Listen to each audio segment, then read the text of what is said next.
बुद्ध के प्रिय शिष्यों में एक ऐसा भी था जो बहुत आलसी था, परंतु वे उससे भी उतना ही स्नेह करते थे जितना अन्य शिष्यों को।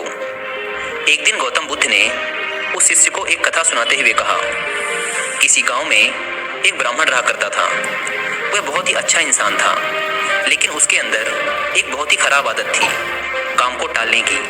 वह हमेशा ही आज के काम को कल पर टालता रहता था। वह यह मानकर चलता था कि जो कुछ भी होता है भाग्य से ही होता है।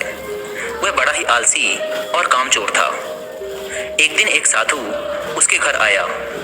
ब्राह्मण और उसकी घरवाली ने उसका खूब आदर सत्कार किया। साधु ने चलते समय खुश होकर ब्राह्मण से कहा, तुम बहुत गरीब हो, लो मैं तुम्हें पारस पत्थर देता हूँ। 7 दिन के बाद मैं आऊँगा और इसे ले जाऊँगा।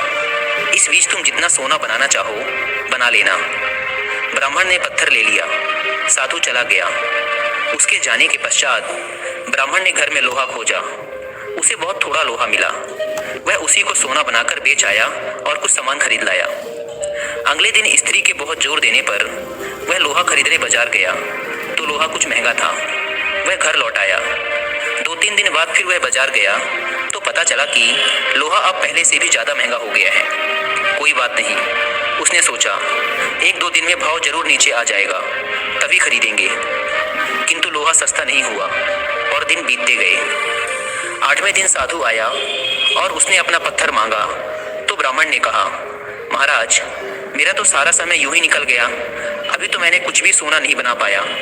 आप कृपया करके इस पत्थर को कुछ दिन मेरे पास और छोड़ दीजिए। लेकिन साधु राजी नहीं हुआ।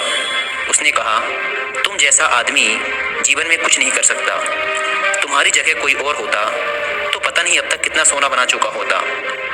जो आदमी समय का उपयोग नहीं जानता वह कभी सफल नहीं होगा। ब्राह्मण पछताने लगा, पर अब क्या हो सकता था। साधु पत्थर लेकर जा चुका था। उसे अपने आलस और भाग्य पर जरूरत से ज्यादा यकीन करने की कीमत चुकानी पड़ी। इसलिए कहा जाता है कि आलस ही मनुष्य के शरीर का सबसे बड़ा शत्रु है। शिष्य अब बुद्ध के कहने का तात्पर्य समझ चुका था। उसने कसम खाई कि वह आज के बाद आलस्य को त्याग देगा। इसके पश्चात उसने कभी आलस नहीं की।